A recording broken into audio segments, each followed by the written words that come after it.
다 같이 찬송가 391장, 찬송가 391장 찬양하겠습니다.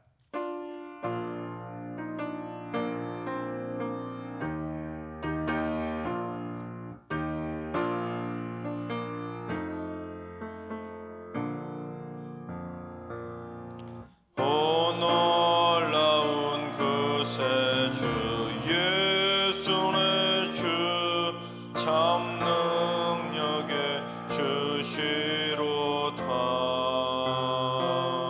금 바위 및 안전한 그곳으로 내 영혼을 숨기시네. 메마른 땅을 종일 걸어가도 나 피곤치 아니하며 저 위험한 곳 내가 이를 때면 큰 바위에 숨기시고 주 손으로 덮으시네. 오 놀라운 구세 주 예수 내 주 내 모든 짐 벗기시네. 죄악에서 날 끌어 올리시며 또 나에게 힘 주시네. 메마른 땅을 종일 걸어가도 나 피곤치 아니하며 저 위험한 곳 내가 이를 때면 큰 바위에 숨기시고 주 손으로 덮으시네. 측량 못할 은혜로 채우시며 늘 성령에 감아주사 큰 기쁨 중 주님을 찬양토록 내 믿음을 도우시네. 메마른 땅을 종일 걸어가도 나 피곤치 아니하며 저 위험한 곳 내가 이를 때면 큰 바위에 숨기시고 주 손으로 덮으시네. 주 예수님 공중에 임하실 때 나 일어나 맞이하리. 그 구원의 은총을 노래하리. 저 천군과 천사 함께 메마른 땅을 종일 걸어가도 나 피곤치 아니하며 저 위험한 곳 내가 이를 때면 큰 바위에 숨기시고 주 손으로 덮으시네. 아멘. 시간 다 같이 한 마음 한 뜻으로 하나님 앞에 기도하며 나아가시겠습니다. 오늘 기도하실 때는 주님, 이 땅에 대형 차량을 운전하는 분들을 위해서 기도합니다. 졸음운전이나 음주운전, 난폭과 보복운전, 과적이나 적재불량, 정비불량 등 사고를 유발하는 운행하지 않도록 지켜주시고 피곤치 않도록 특별히 세임을 더하여 주시며 핸들을 붙들어 주셔서 날마다 안전 운행을 하게 하여 주옵소서. 또한 우리 승리교회도 대형 차량 운전하는 성도님들이 있습니다. 안전하게 더 눈동자처럼 지켜주시고 특별한 은총으로 날마다 지치지 않도록 세임 더하여 주옵소서. 두 번째는 주님, 영유아부와 유치부 미취학 자녀들을 위해서 기도합니다. 지혜가 자라고 키도 쑥쑥 자라고 믿음도 주 안에서 잘 성장하게 해주셔서 하나님과 사람들에게 사랑받는 믿음의 자녀로 성장케 하여 주옵소서. 마음 판에 어려서부터 하나님의 말씀에 굳건히 새겨지게 하시고 입술에 하나님을 향한 찬양과 기도가 가득하게 하여 주옵소서. 세 번째는 주님, 우리 승리교회 사업을 하고 있는 모든 성도들을 잘 이끌어 주셔서 지혜와 리더십과 결단력도 허락하여 주옵소서. 재정적으로 어렵지 않게 하시고 거래처들도 많이 확보되게 하시고 관련 업계와 지역에서 가장 성장하고 인정받는 믿음의 기업 되게 하여 주옵소서. 모든 직원들이 행복하게 일하고 하나님께서 함께 하시는 형통한 또한 믿음의 기업이 될 수 있도록 사업을 하는 모든 성도들을 위해서 기도해 주시기 바랍니다. 이 시간 기도하실 때 이 대형 차량들의 안전 운행을 위해서 미취학 자녀들을 위해서 그리고 사업을 하는 모든 성도들을 위해서 기도해 주시기 바랍니다. 이 시간 다 같이 기도하실 때 세 가지 기도 제목과 오늘 예배와 온 하루의 삶을 다 같이 합심으로 기도하며 나아가시겠습니다. 다 같이 기도합니다.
조신 하나님, 조신 하나님, 참 좋으신 나의 하나님,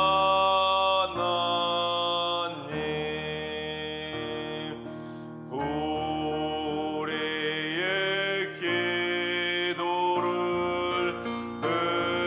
응답해 주시는 참 좋으신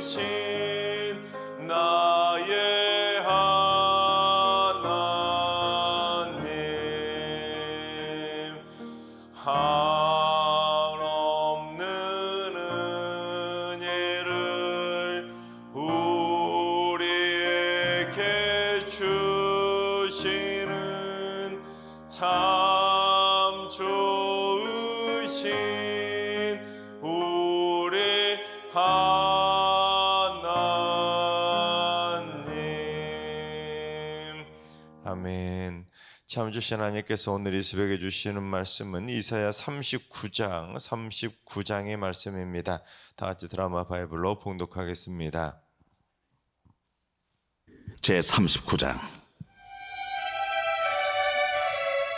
그때에 발라단의 아들 바벨론 왕 모로닥 발라단이 히스기야가 병들었다가 나았다 함을 듣고 히스기야에게 글과 예물을 보낸지라.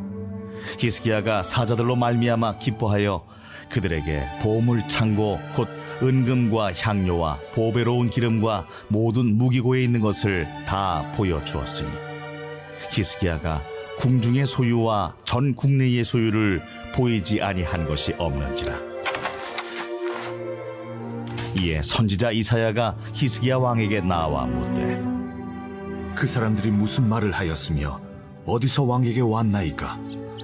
그들이 원방 곧 바벨론에서 내게 왔나이다. 그들이 왕의 궁전에서 무엇을 보았나이까? 그들이 내 궁전에 있는 것을 다 보았나이다. 내 창고에 있는 것으로 보이지 아니한 보물이 하나도 없나이다. 왕은 만군의 여호와의 말씀을 들으소서. 보라, 날이 이르리니 내 집에 있는 모든 소유와 내 조상들이 오늘까지 쌓아둔 것이 모두 바벨론으로 옮긴 바 되고 남을 것이 없으리라. 여호와의 말이니라. 또 내게서 태어날 자손 중에서 몇이 사로잡혀 바벨론 왕궁의 환관이 되리라 하셨나이다. 당신이 이른 바 여호와의 말씀이 좋소이다. 내 생전에는 평안과 견고함이 있으리로다.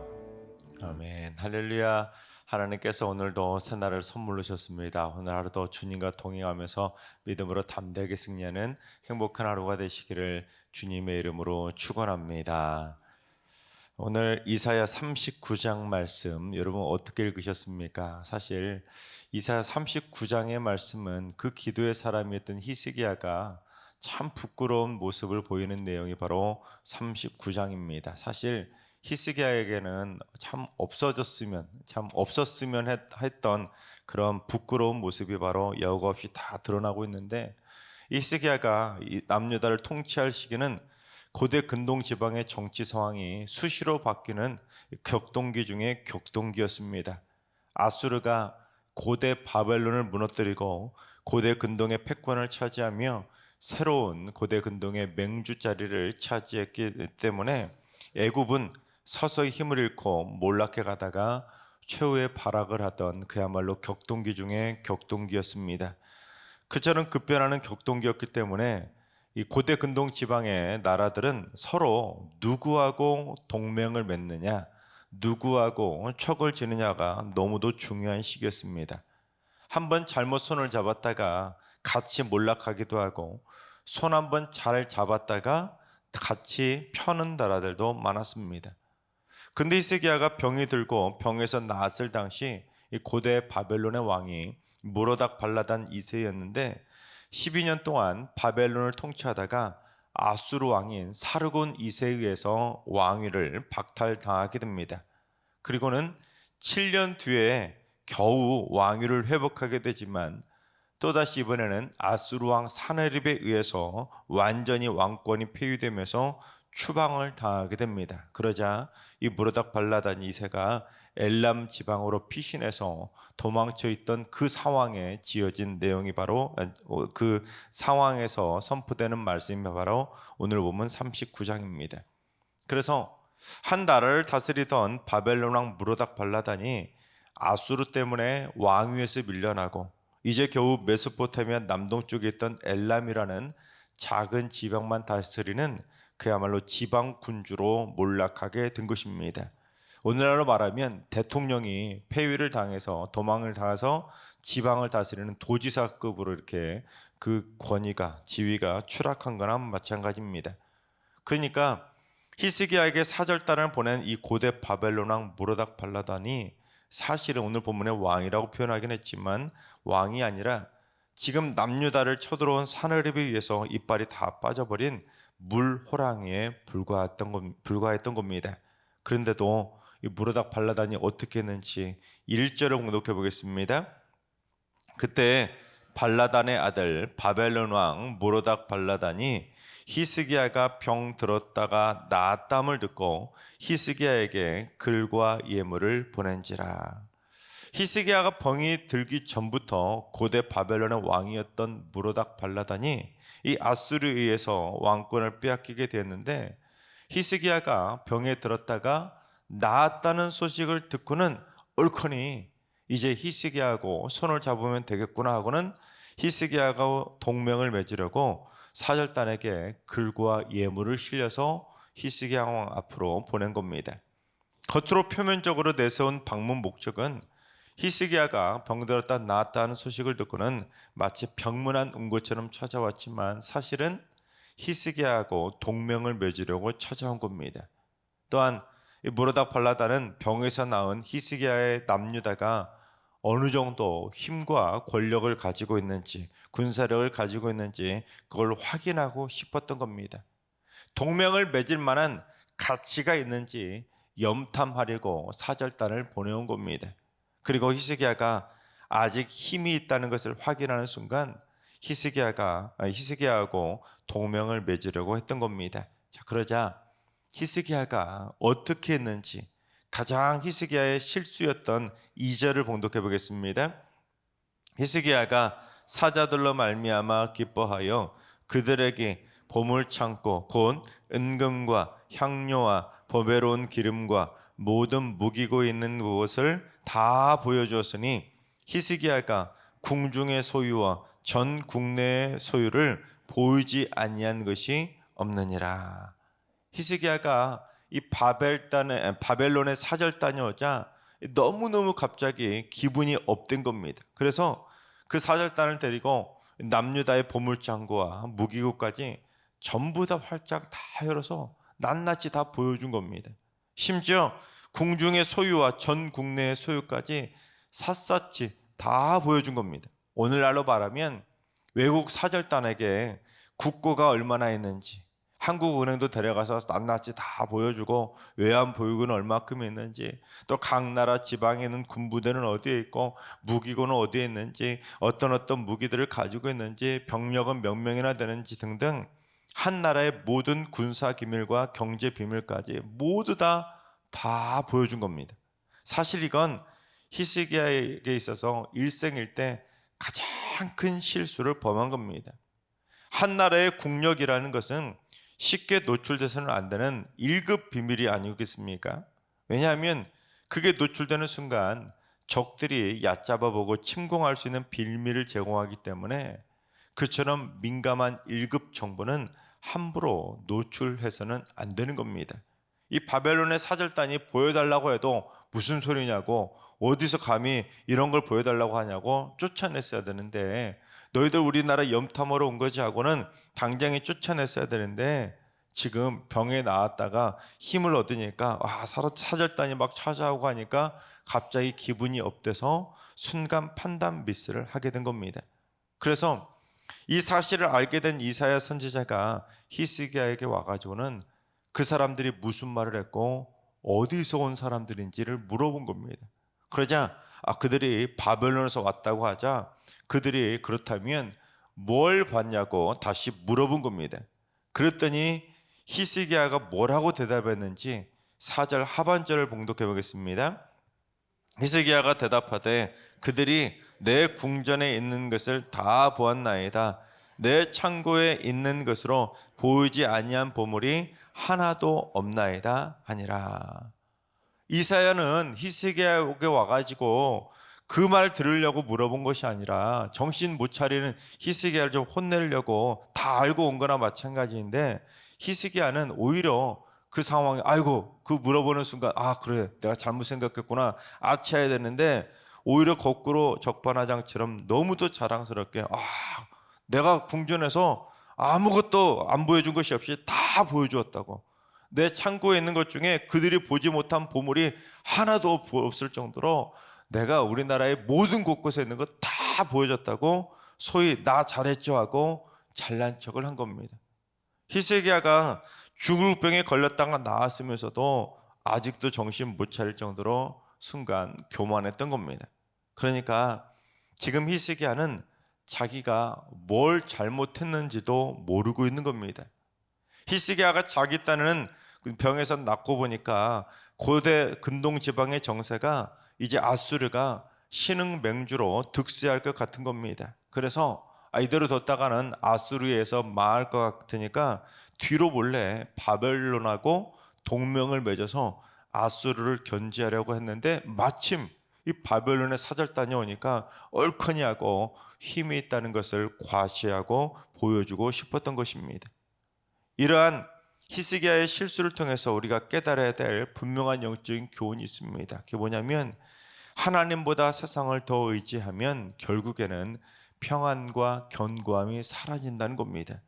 히스기야가 하나님을 의지하지 않고 바벨론을 의지해서 아수를 막아보고자 했다가 이사야 선지자를 통해서 호되게 심판 경고를 받게 되는데 무슨 경고를 받는지 6절과 7절을 봉독해 보겠습니다. 보라, 날이 이르리니 내 집에 있는 내 모든 소유와 내 조상들이 오늘까지 쌓아둔 것이 모두 바벨론으로 옮긴 바 되고 남을 것이 없으리라 여호와의 말이니라. 또 내게서 태어날 자손 중에서 몇이 사로잡혀 바벨론 왕궁의 환관이 되리라 하셨나이다 하니, 네가 바벨론 사절단에게 그렇게 자랑했던 모든 것들 결국 나라가 망해서 전부 다 바벨론에게 빼앗길 거라는 겁니다. 또한 내게서 태어날 자손 중에서 이 금이야 오기야 귀한 아들 손자들 몇 사람이 사로잡혀가서 바벨론 왕궁의 환관이 될 거라고 하는 참 끔찍한 심판을 경고한 겁니다. 실제로 이 두 가지 심판 경고는 그대로 다 이루어지고 실현이 되는데 기원전 586년에 아수르를 물리치고 다시 고대 근동의 패권을 차지한 신흥 바벨론이 이 느부갓네살 왕에 의해 남유다를 패망시키고 예루살렘을 불태워버리면서 남유다의 모든 보물이 전부 다 바벨론에게 빼앗기게 된 겁니다. 게다가 히스기야의 후손 중에서 병을 낳고 귀하게 얻은 아들인 이 므낫세도 바벨론으로 잡혀가게 되고 여호야긴과 히드기야까지 모조리 전부 다 바벨론에 잡혀가 환관이 된 겁니다. 즉 하나님은 빈말로 공수표로 경고하시는 분이 아니라 말하신 그대로 분명하게 심판을 하신다는 겁니다.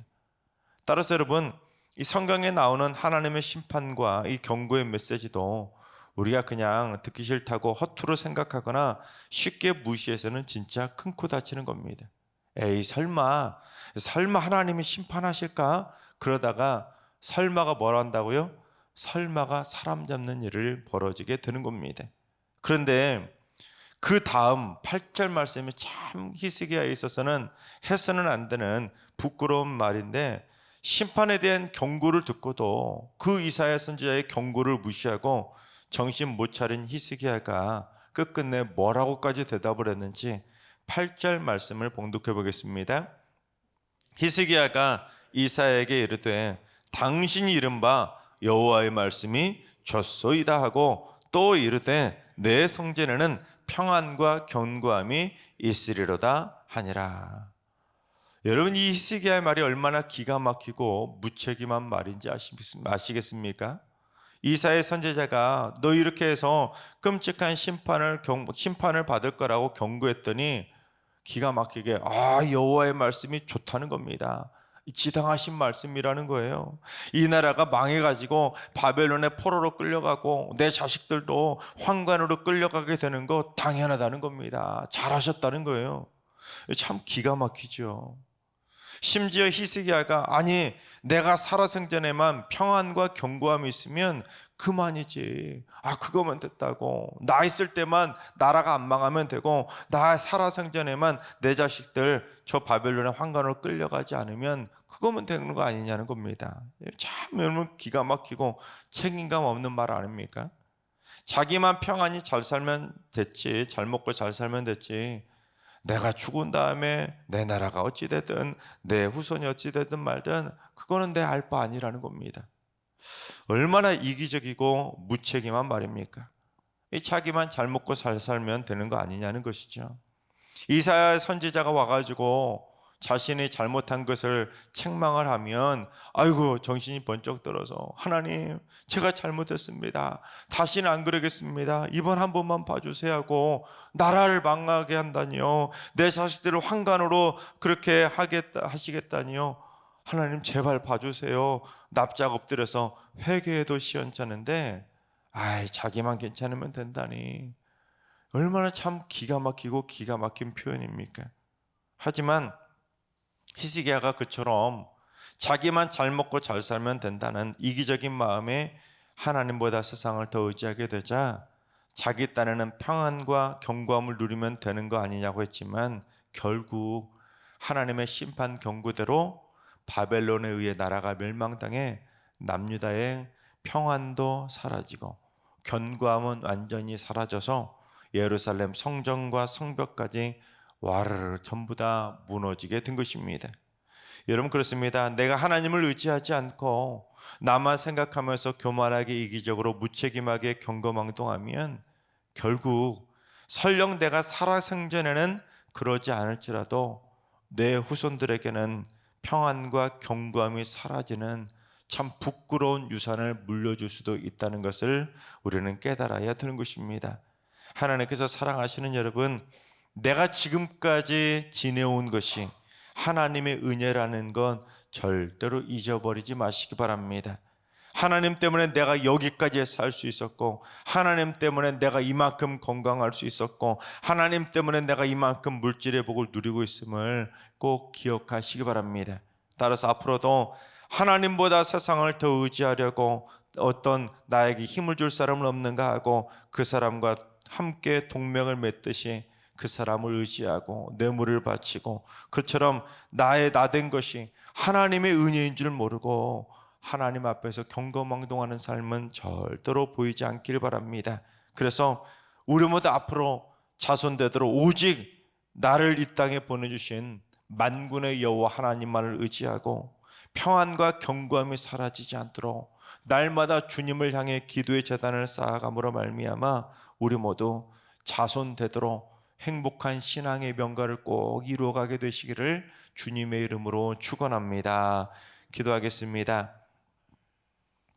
생명의 선물을 주시는 사랑의 하나님, 하나님께서 저희에게 생명의 복도 주시고 건강의 복도 주시고 물질의 복도 주시고 다양한 복의 복들을 선물해 주시건만 무지한 저희들은 히스기야처럼 내가 잘나서 그런 줄 착각하며 내가 지금 잘 나가고 있으면 그걸 과시하고 자랑하며 교만하게 살아갈 때가 있음을 고백합니다.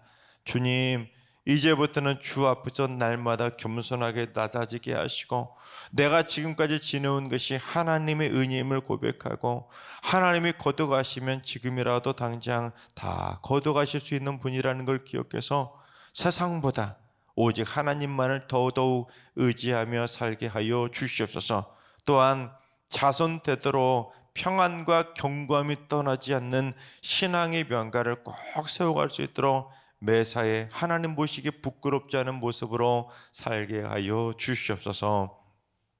이제는 우리 주 예수 그리스도의 은혜와 하나님 아버지의 만극하신 사랑하심과 성령님의 충만하신 역사하심과 교통하심이 하나님의 은혜를 절대로 잊지 않고 오직 하나님만을 전심으로 의지하며 살기로 다짐하는 머릿속의 모든 성도들과 가정과 일터와 승리교회와 이 나라와 이 민족 위에 이제로부터 영원까지 항상 함께 하시기를 간절히 축원하옵나이다. 아멘. 이제 주신 말씀 붙들고 다 같이 기도하실 때 오늘은 주님 우리 승리교회 성도들 일평생 하나님만을 전심으로 의지하며 살게 하여 주옵소서. 세상에 헛되고 헛된 것을 의지하지 않게 하시고 교만하게 자신을 자랑하며 살지도 않게 하여 주옵소서. 환우들과 연로하신 어르신들과 사랑하는 자손들 모두 하나님만을 전심으로 의지함으로 말미암아 언제나 어디서나 자손되도록 평안함과 견고함을 누리며 주 안에서 행복한 신앙의 명가를 꼭 이루게 하여 주옵소서. 새벽제단 삼는 분들이 새벽마다 하나님을 전심으로 의지함으로 말미암아 하늘의 복을 많이 받아 누리고 매일매일 하나님의 은혜로 승리하는 든든한 기도의 용사들로 세워지게 하여 주옵소서. 오늘도 모든 성도들 잠잠히 하나님의 은혜에 감사하는 복된 날 살게 하여 주시옵소서. 이러한 기도 제목과 여러분이 가지고 나온 기도 제목을 가지고 충분히 기도하며 나아가시겠습니다. 다 같이 기도합니다.